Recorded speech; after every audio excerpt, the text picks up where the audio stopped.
it's a given fact. He must have been on your radar. Can you confirm whether he was on your radar or not? Chair. Malawi. It's a given fact.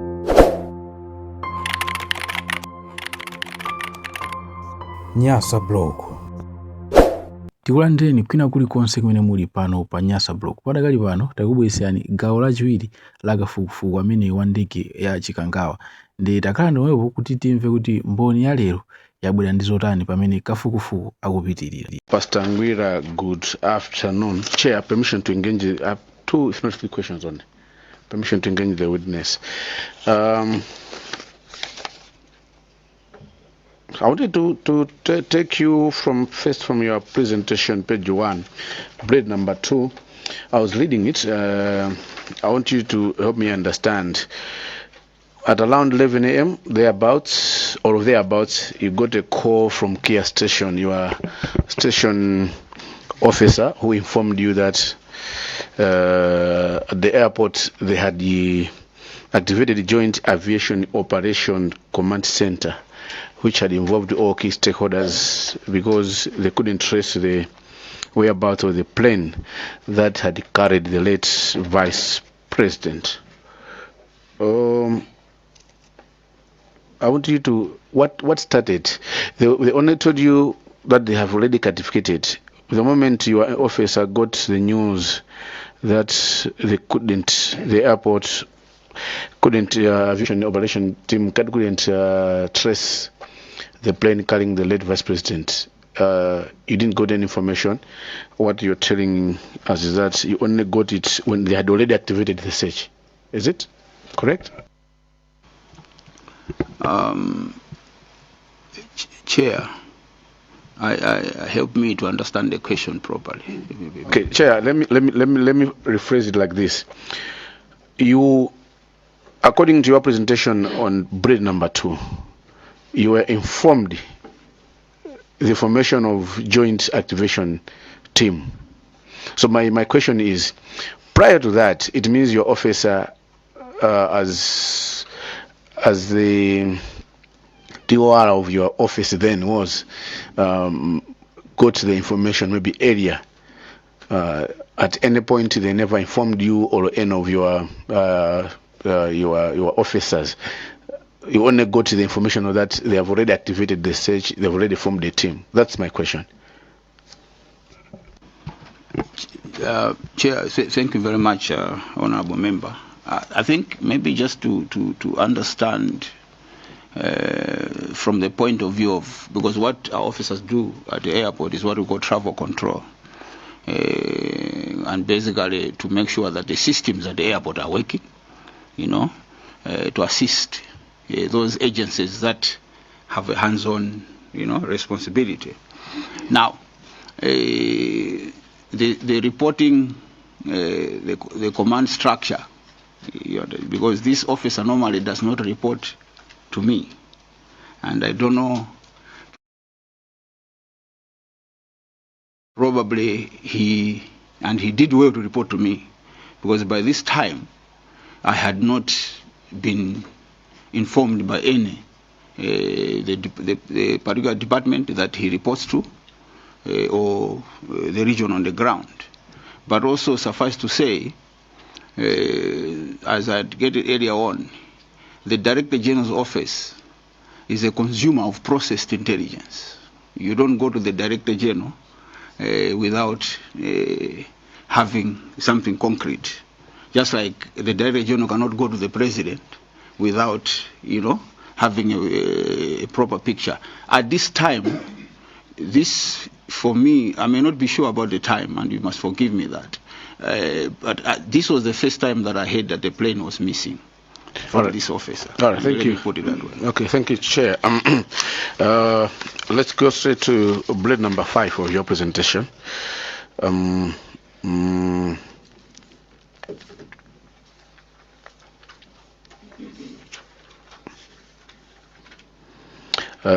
The time you were at the waiting lounge, now in blade number 5, you're saying you had directed your team in Northern Region to immediately head to Chikangawa to undertake the search and recovery operations.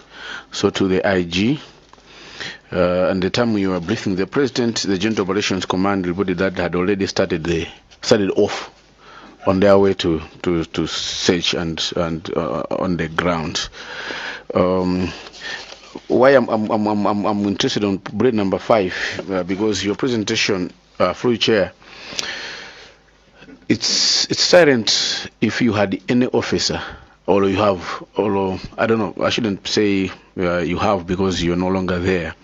If you had an officer stationed at Zuzu Airport on a normal day, do you have an officer there, or you don't have any officer? Because your presentation, bullet number 5, talks about now deployment of people to go to Chikangawa. Did you have any officer who day to day was reporting at Zuzu Airport? Chair, let me put it this way. Mzuzu Airport, if it is working, it is now. So normally Mzuzu would work if maybe a VIP is coming or something is coming, you know. But in terms of on paper, in the structure, the NIS is supposed to have officers at Karonga Airport, Mzuzu Airport, or even the airdromes. But most of them are not functional. So that time, the officers were not permanently stationed there. Maybe this is how I can respond. That time, I like the building to your response. Yes. Maybe they are there when the VIP or there's some operation happening. On this day, the VP was flying to Nzuzu. Your office, if you are aware, and if the unfortunate incident didn't happen, the VP was to land at Nzuzu.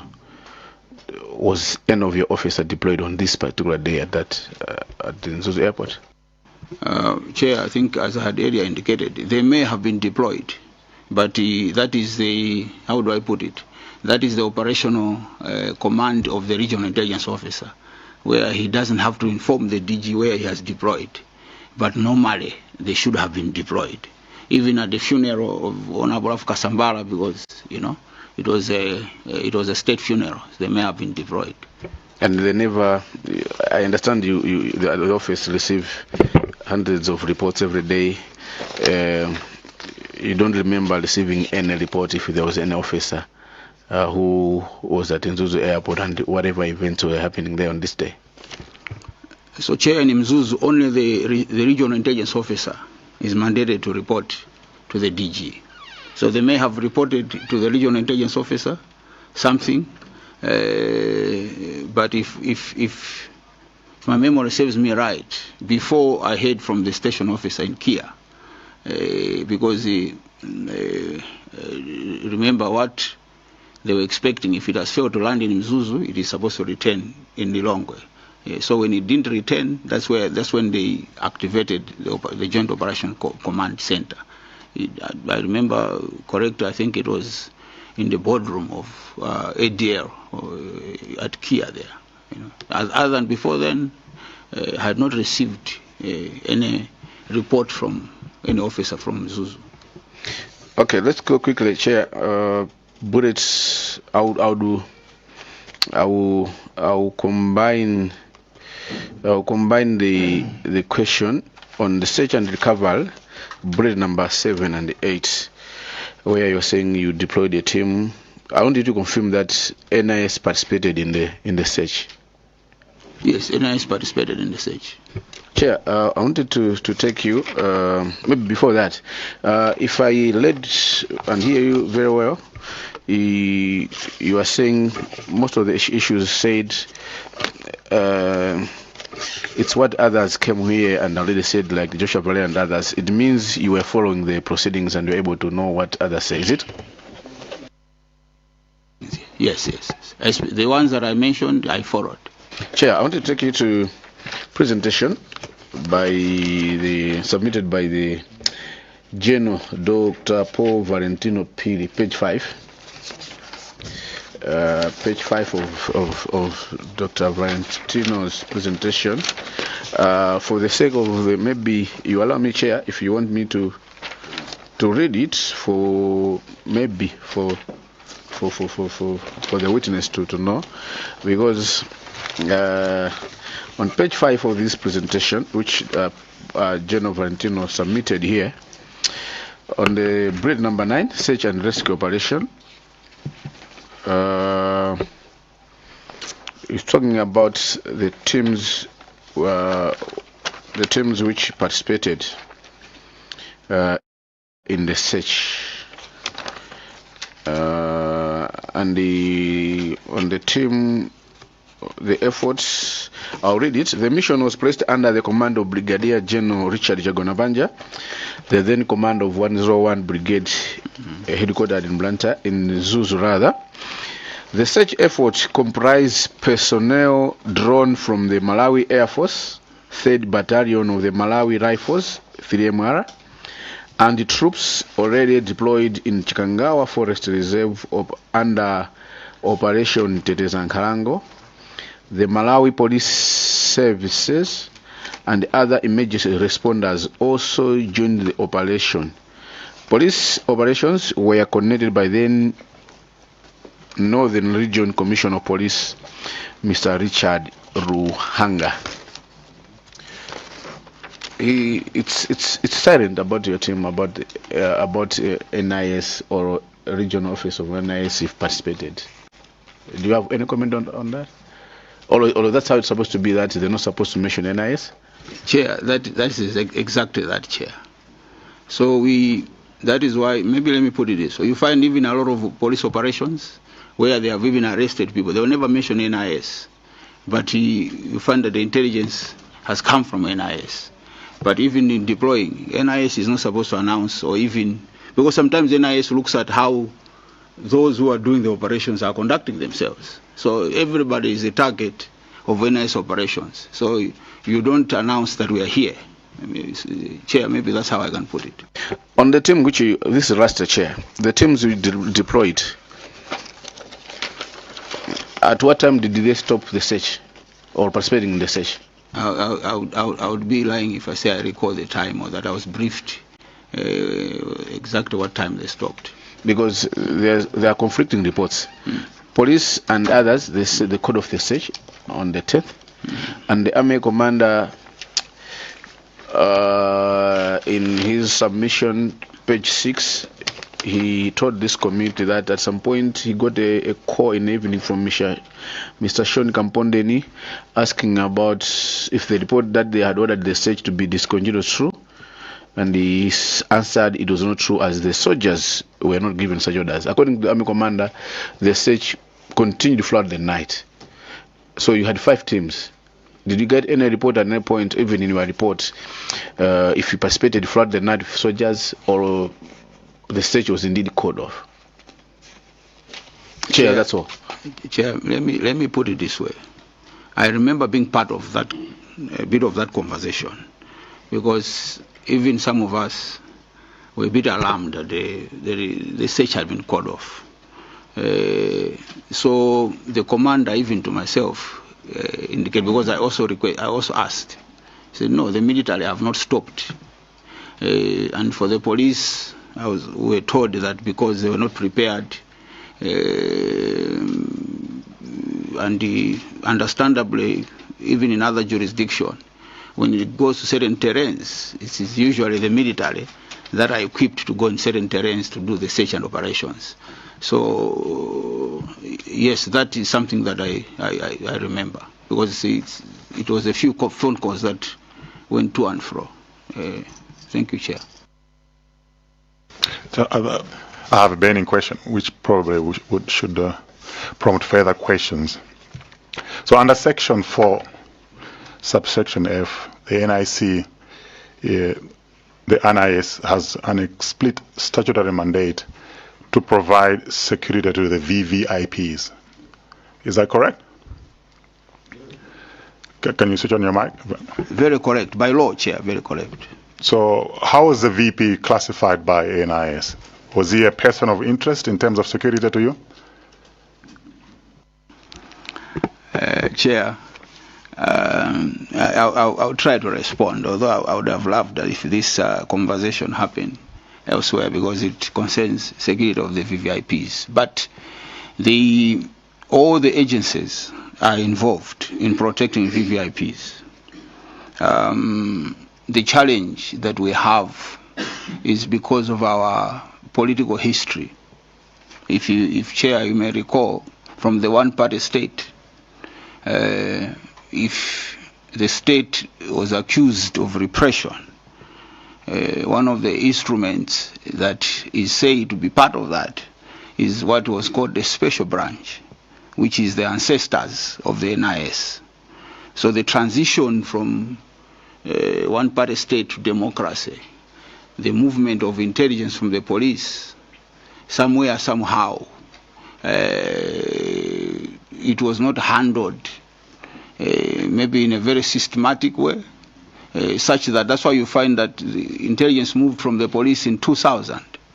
And it is only in 2017 that an act of parliament was passed, which should have, I mean, in Botswana, our friends, I think it was 2006, by the time they were moving, the act had already been passed, you know.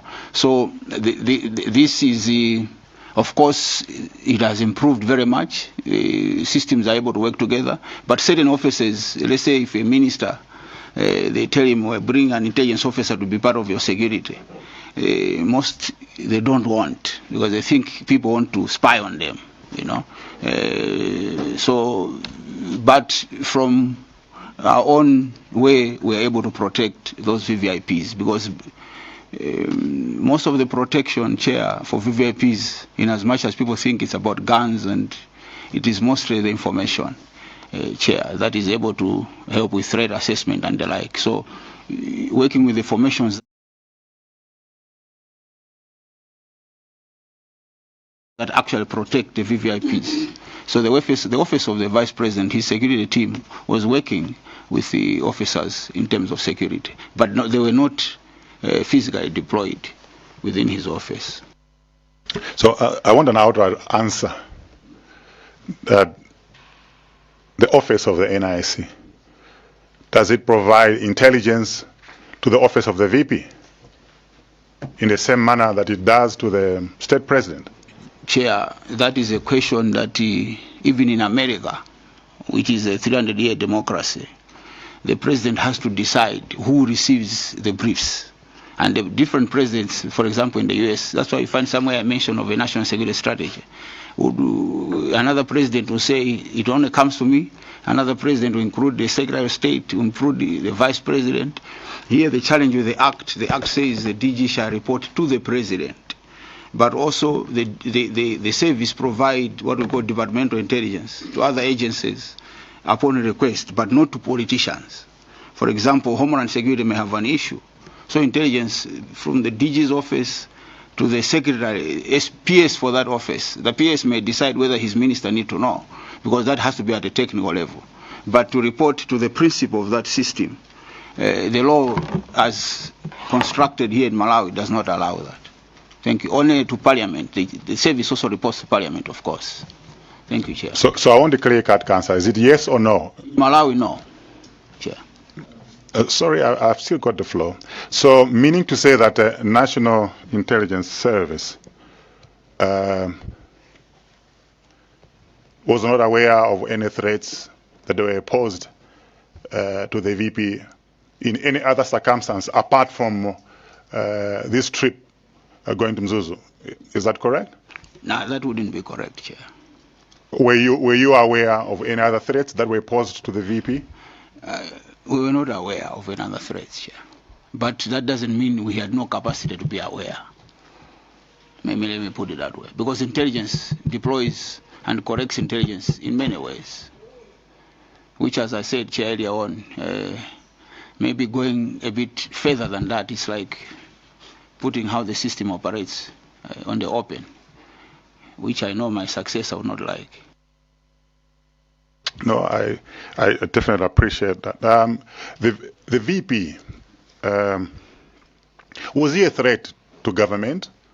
And the relationship was sour with the state president. It's a given fact. He must have been on your radar. Can you confirm whether he was on your radar or not? Chair. Malawi. It's a given fact. What is a given fact, Chair? I will tell you this. The relationship between the UTM and the MCP, the relationship between the VP and the President are not the same. I mean, that's what, from intelligence, you know, because I'm aware, even when his delegated powers were removed, I think the reforms and others were removed because of the corruption case. And mind you, that corruption case started with the things that were mentioned in the court in the UK. And that was done together with Mr. Kapondangaga's chief of staff being interdicted. And even that time, you know, the VP attended every cabinet meeting, you know, and also I'm aware that every once in a while the two of them would have tea where nobody's there, the two of them meeting. So the relationship between the two and the relationship between their parties was a very complicated animal. I mean, from the point where some of us were sitting. That is what. But to say it was a fact that their relationship, no, I don't think so. Actually, seeing the two of them together, the body language, unless body language lies, but some of us who are trained to read those things, the challenges were between the expectations from this side, the expectations from this side, versus the political dynamics between the two. But there were different political parties, each one of them with their different ambitions. It was understandable that the relationship wouldn't be rosy in any environment, whether it is in America or anywhere. This is maybe how I can assist the committee, Chair. Now, I wanted this clarification because you definitely have privileged information that the public do not have, that some of us do not have. So it was important for you to make this clarification. Yes. I didn't get. I appreciated the response he made, but I didn't get the actual answer to your question. If the VP was on the late VP was on the radar, on their radar, still more. I think I wanted to get the clear answer on that one. And also lastly, the supplementary chair, I also get his explanation on issues of threat and everything, and I get your response how the act says you need to report to the president. In the event that there's a threat to the vice president, who do you go and report? You report to the office of the vice president, or you still have to go to the president, and it has to be the president to decide whether to tell the vice president or not. Just a general response, not related to the individuals, but the office.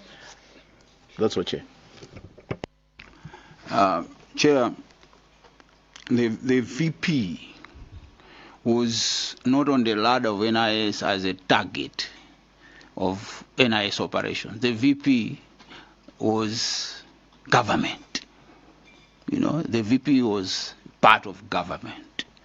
I really wish there are certain things, you know, because personally there are things that I went through myself.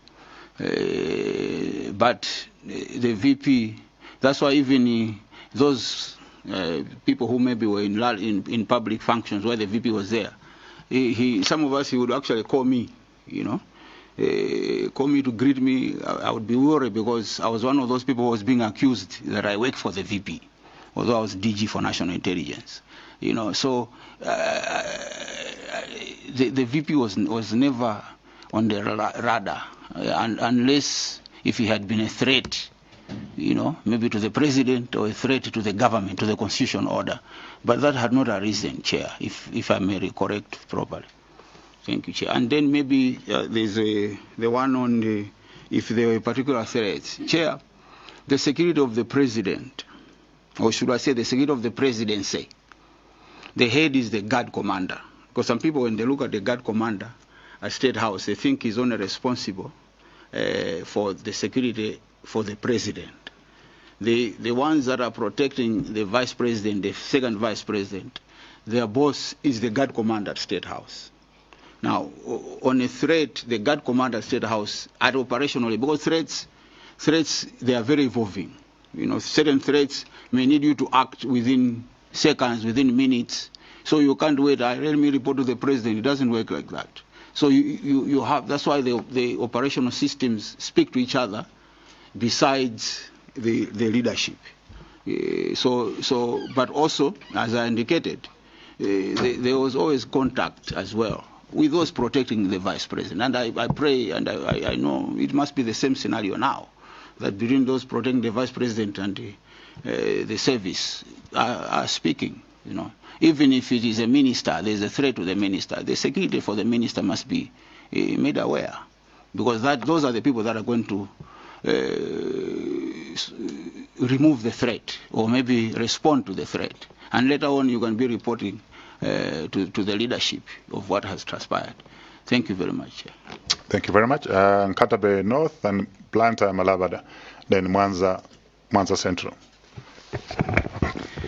Thank you, Chair, for giving people of Nkatabe North to ask questions.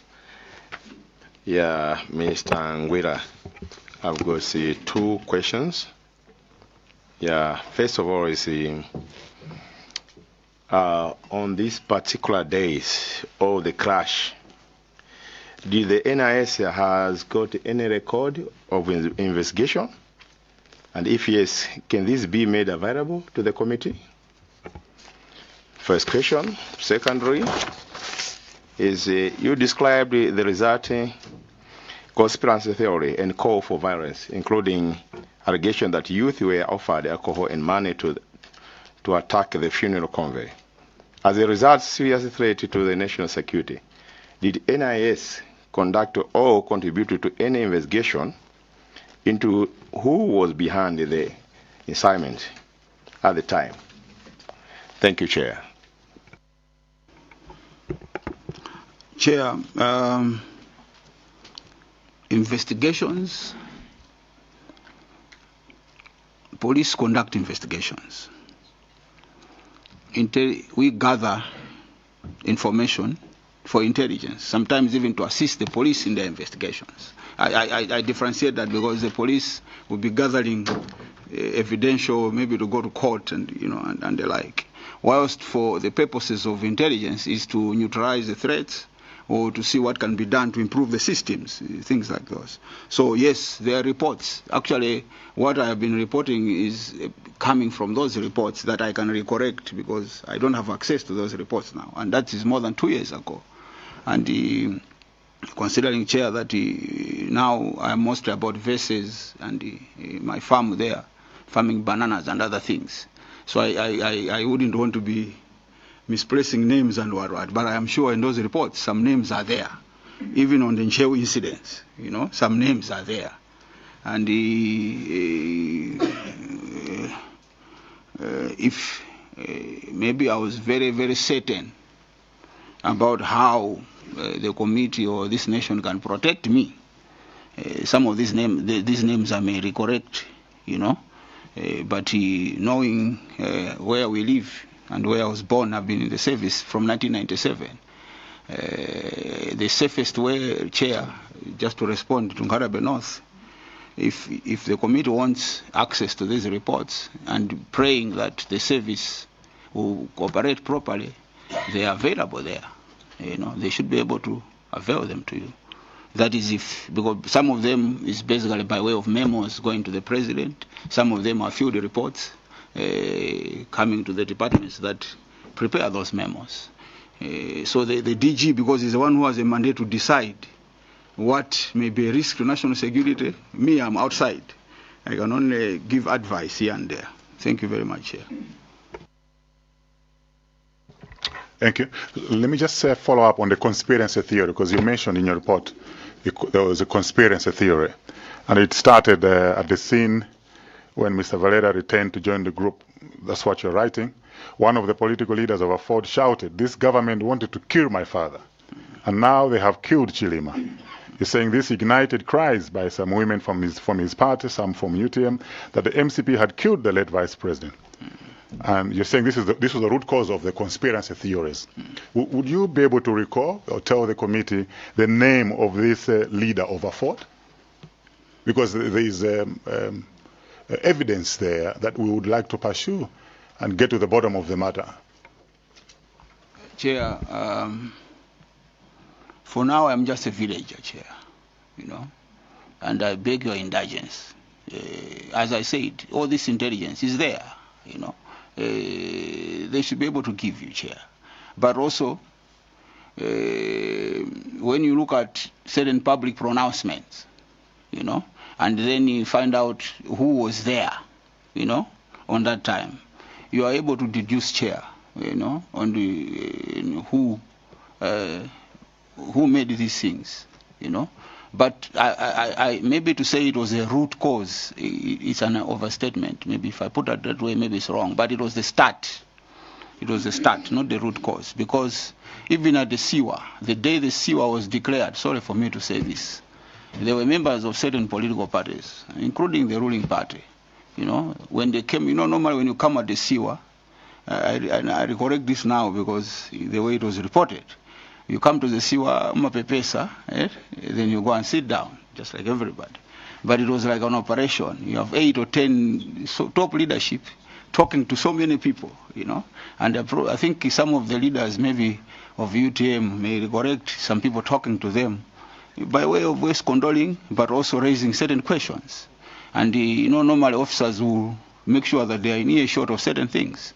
So from the SIWA, it was very apparent, and even the leadership was warned that this funeral is going to be a very problematic funeral, because you could tell then there's a trend that there has been a decision somewhere that it was going to be used for politicking.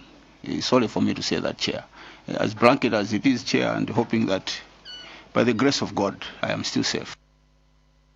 Yeah, no, I understand, but this is a serious allegation, and you have said you want to help this committee to find answers. You have mentioned names of Varela and others in the report. Why are you unable to tell us the senior political leader of Ford who made this serious allegation that the government wanted to kill his father, and now they have killed Chilima? We cannot walk here away and take your statements lightly, because that's the whole purpose we're here, okay, is to uncover this allegation. Now, you are a former Director General of NIS. You are willing to walk away here without disclosing to this committee, and you're referring us to the office when we have not been assured that there have been any reports that were submitted to that office. You are here, we are together, the public is listening, okay? We don't want people to speculate and wait for us to read reports. We want to hear it from the horse's mouth, because you are the one that has written this report.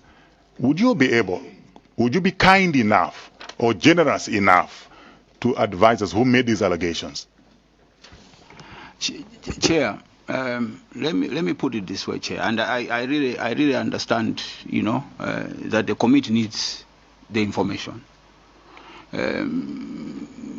That is why my understanding is probably that's why you brought in the former MDF commander, you brought in the current MDF commander, but in this case it is only me who doesn't even have the product, you know, because the intelligence product is in the hands of the incumbent. Let me put it that way. But also, you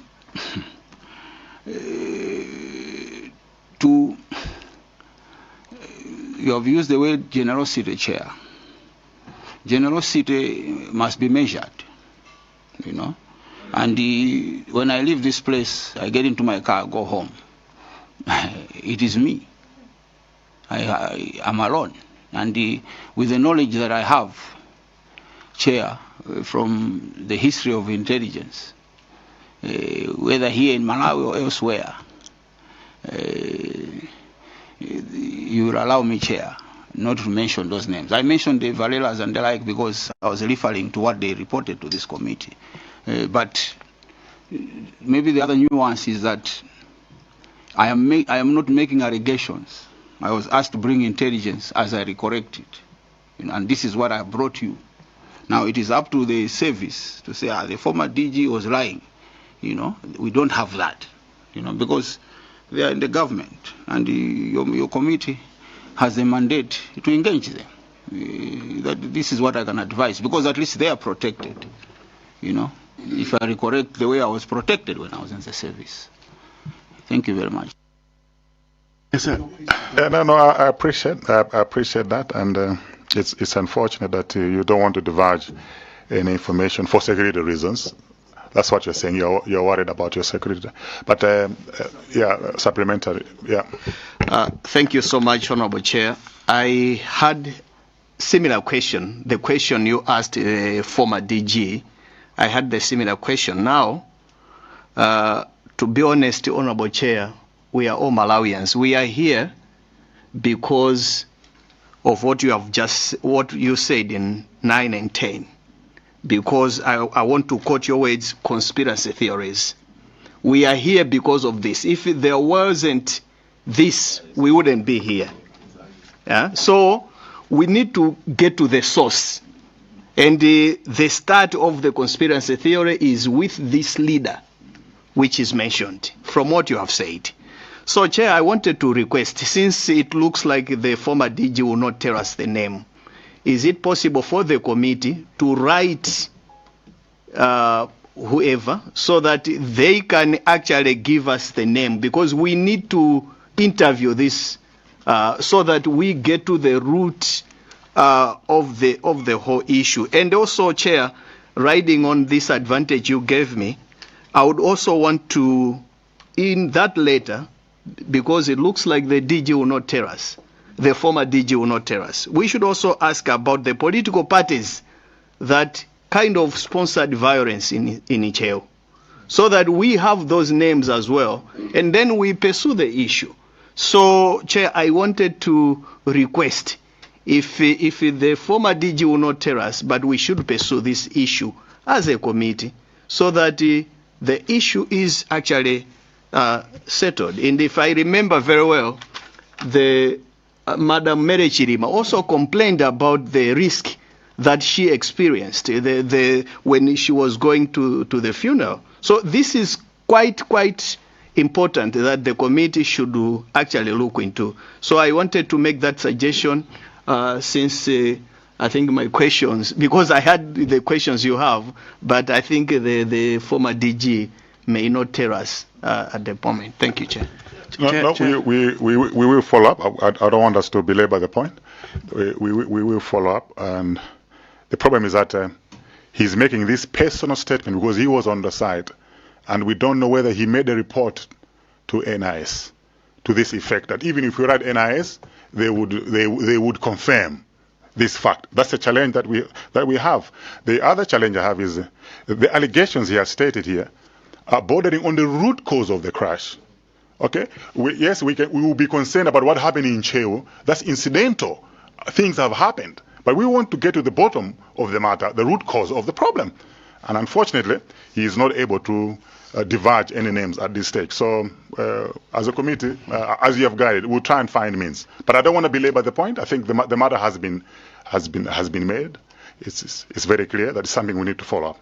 Point of order, Chair. Yeah, but I have other people that are on the queue, so I don't want us to go forth and backwards. So can I? I know, but he's not ready to engage. He has shut down. Chair, may you allow me to say something? Chair, I was not on the site. I think I indicated earlier on that the Director General is the first consumer of the intelligence product. Whatever I have reported here is what I have consumed as intelligence, and that I'm sharing with you. That is why I was saying that this is not something that I just came, sat down and say what no. It's what I try to recorrect from the intelligence product that I consumed. If they sound like allegations, Chair, it's unfortunate. But I feel that's why sometimes, sorry for me to say this, Chair, the way maybe our friends they are doing in South Africa, where they have an evidence lead, who investigates some of these things, because some of these things, like the one you are asking in Chikangawa, people made a lot of statements, even in the public. To the same extent of what I'm pointing out, what happened in Chikangawa, and because the anger, and I say this, Chair, as a national security expert, if, for example, the day the president was going to Iweyo, the then president, I even recollect some people, some senior officers telling the president not to go to Iweyo because it is not going to be well. That's why we even had to talk to the military to deploy heavily In fact, the moment on the way back, the moment we passed with the convoy, the people were coming behind us were heavily stoned. We're talking of more than 20 vehicles, you know. So this is it is a serious issue. If we are honest with ourselves, yes, what happened in Chikangawa is a very serious. We need to look at the gaps and.